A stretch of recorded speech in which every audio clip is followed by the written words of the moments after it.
Pretty clear check here. Pre-flop, rainbow. This is actually quite a good hand structure, ace, queen, jack, eight. But rainbow, definitely checking. Double suited, definitely raising.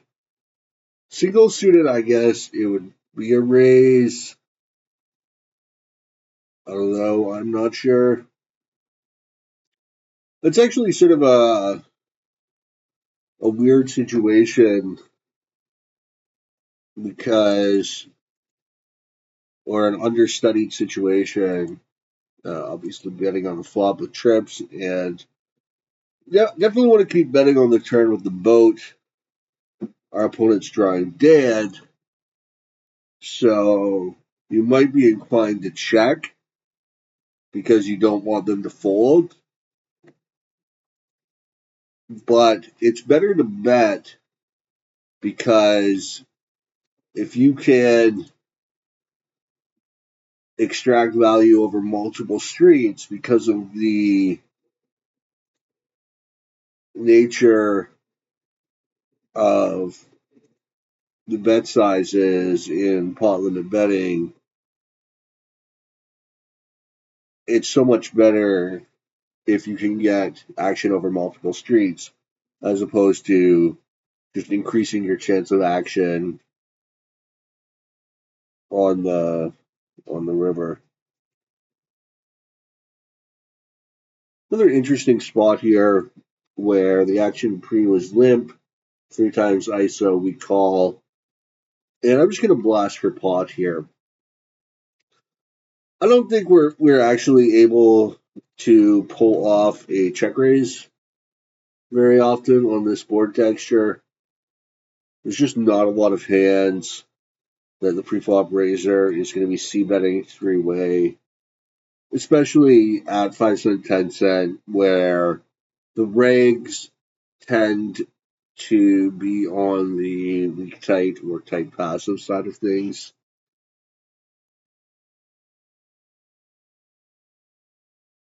A lot of top sets here. Heads up. Gonna bet. Not a great turn card. Does complete. Not a great river card either. But we've got a six blocker and still enough value. I think we can go for value. You want to be careful about playing too passively, not taking enough chances for thin value. That wasn't even thin, you know. Very strong hand, but you need to value bet non-nut hands. Strong non-nut hands.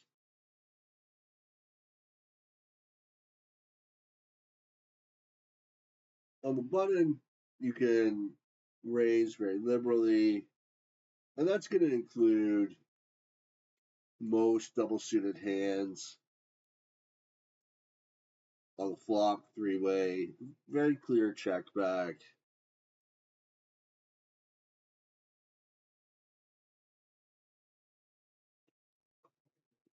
And return nothing. So we fold to the pot size bet. Over here, first to act, three-way in a limited pot. We're going to be playing check like at a very high percentage of the time. We're just not going to have enough good bets, specifically three-way. But even heads up, because we're out of position and stacks are so deep, and we're not coming into the situation with an overwhelming range advantage or anything like that. And because there's so many decision points still to come, you just have to play like a very high check strategy there. Very clear ISO raise here after loose player limps in first to act. Technically, We can consider this middle position. And we're going to go ahead and bet here. We'll flop the nuts. So we check around here. There's just not much to do but give up on the hand, to be honest. Uh, this spot, bet large. You don't have to bet the pot, but you want to just bet large and keep betting large and hope they call, basically. And we lose the jacks there. Premium double suited aces in what is essentially middle position. Technically, we're like under the gun, but we're under the gun five-handed. So strategically, that corresponds to MP. Okay, here we bet. We get called. It's not great. There's not a lot they can call with on 995. But maybe pocket eights or something, or pocket sixes. Getting complete here. We're getting great odds. It's because this is a 2-5 structure. Not sure exactly the pot odds. Here now 4-1. 4 to win 16. 4-1. 4-way. 4-1? She was wrong. Yeah, I guess so. 2-1, 3-1, 4-1. Anyway, I think I'm gonna call. Kind of close. This hand's not great, and our positional disadvantage is severe. However, I think this hand does kind of well multi-way in that I might have like the bottom end of the deck to myself. I don't know. Okay. Opening it up, 1-5-4-3, double suited under the gun. Usually you want to avoid playing wheel cards, but that hand is one exception. The nut suit is a tremendous asset for any hand to have. And aside from the low card defect, it is an idyllic hand structure, double suited, great connectivity. Just its only weakness is it's low. But that is a big problem. Big cards win the money, low cards do not. However, even from under the gun, that hand is an open, according to the best information we have, anyway, which is essentially Monker outputs, which should be treated with a degree of skepticism, I suppose. I don't think that there's any absolute truth in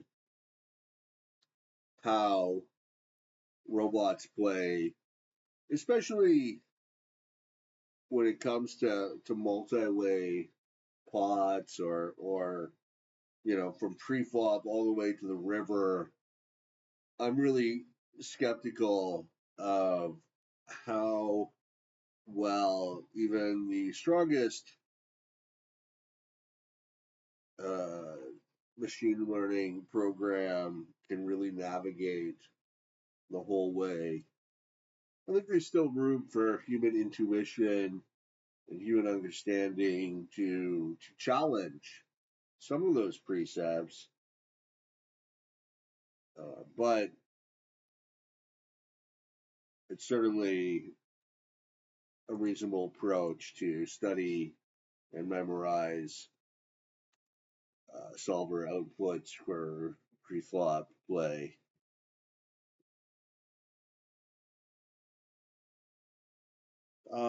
So ace jack 6 7 double suited. We raise, we get 3 bet, and we can fold the swap here. Run super short, but not much of a connect.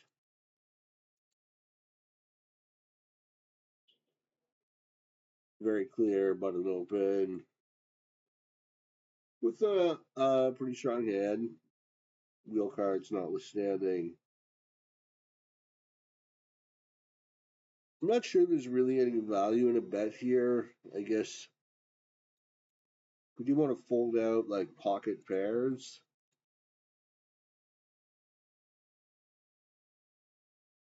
And yeah, I guess if we can get a call from King 9, that's good too. Kind of interesting spot here, pre. We're facing a min raise from the small blind. From a very tight player, and then full pot continuation. We really get a gin turn here. And then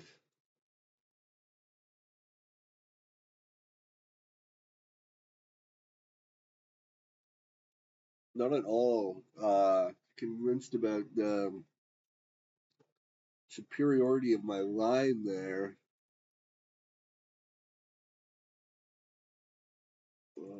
Villain had bottom 2 pair.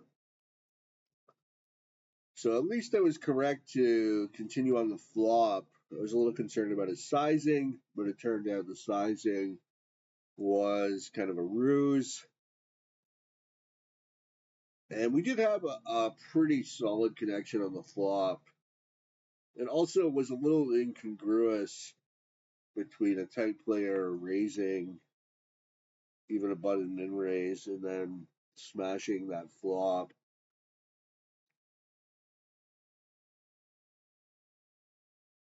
Kind of a clever play by Villain, the full pot with bottom 2.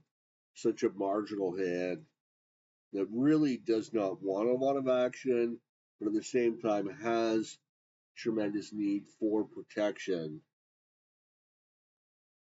Anyway, on to this present hand. We make a value raise here against the field and fold to the pot-sized donk with really just a gutty overpair. Not much on that flop. Decent kings here, blind on blind.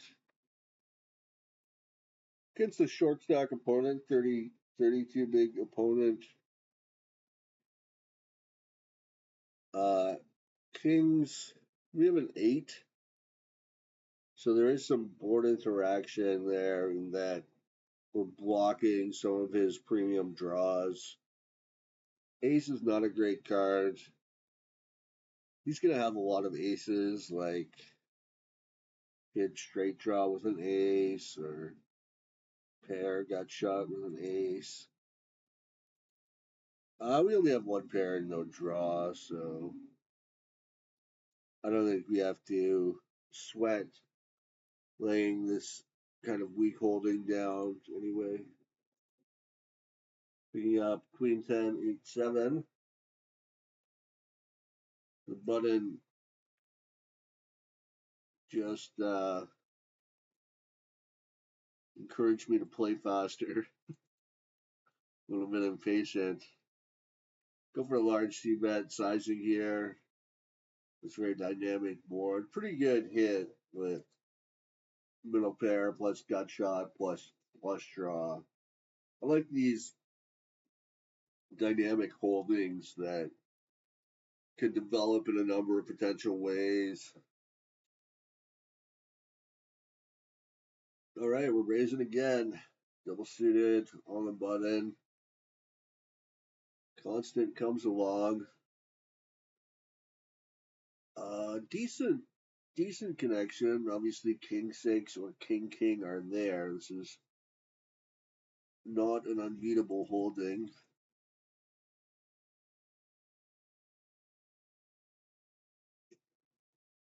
but pretty good. We take it down. Opening up on the button, ace, king, jack, deuce. Meanwhile, we flop a huge wrap. And the flop, not that great because of the flush draw.